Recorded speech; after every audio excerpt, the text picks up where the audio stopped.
मैं अमृत कोचर आज ਤੁਹਾਨੂੰ ਭਟੂਰੇ बनाना सिखानी है। भटूरे ज़्यादातर पिंडी चनिया नाल चंगे लगते हैं। ये असी अद्धा किलो मैदा लेना है। आधा किलो मैदे दे विच थोड़ा जिहा असी नमक पाना है।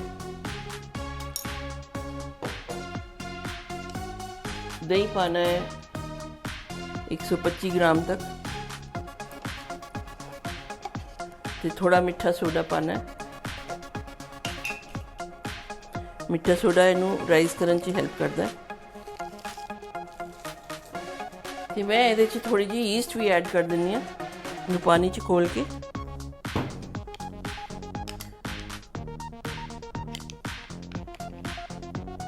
तो ये भी मैं ऐड विच कर दिता है। इनू मिक्स कर लेने। ये मिक्स हो जाएगा, फिर असी देखांगे सानू होर पानी की लोड़ है कि नहीं।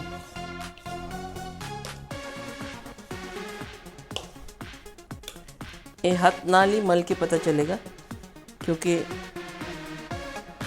हाथ नाल सानू जो मिक्स करीदा है इनू गुन्नीदा है तो कितना ड्राइनेस है वो पता चल जाती है।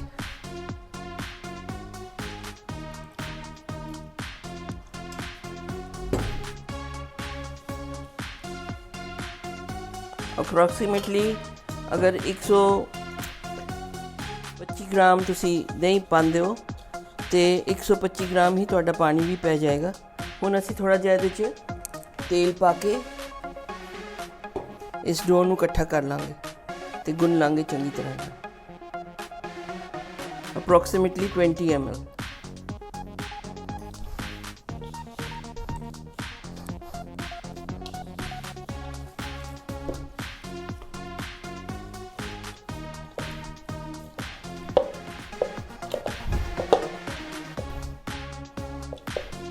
हम थोड़ा सुक्का मैदा लेके हाथ से इनू कलेक्ट करके चंगी तरह नाल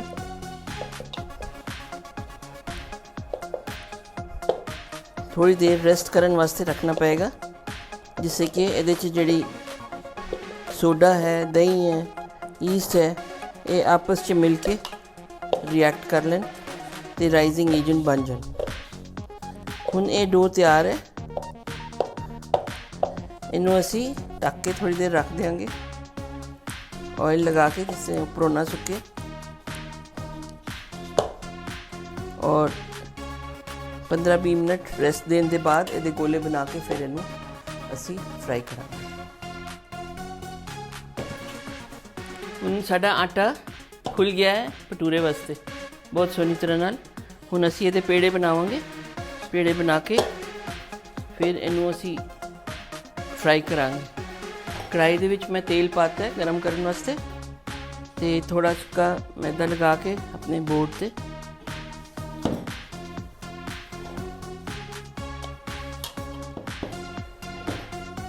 पेड़े बनाने हैं।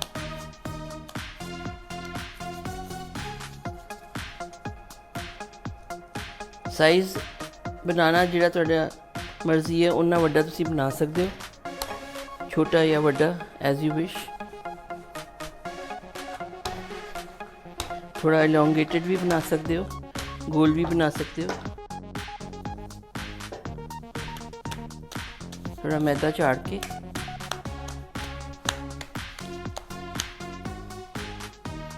एक एक करके स्लाइड करना है।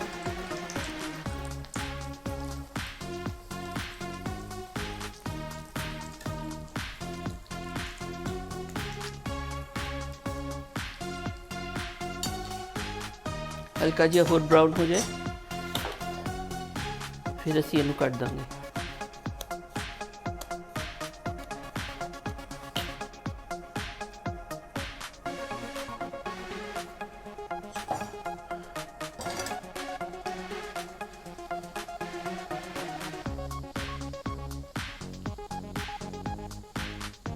ऑयल नू ड्रेन करना है।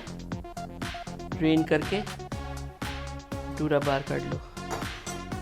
Late the oil get a little heated again because temperature down चला जाता जब तुसी एक भटूरा पाते हो विच।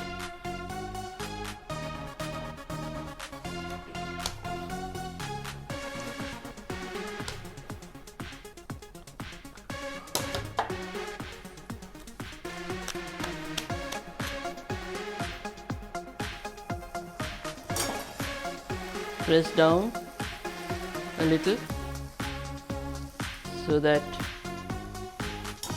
it rises.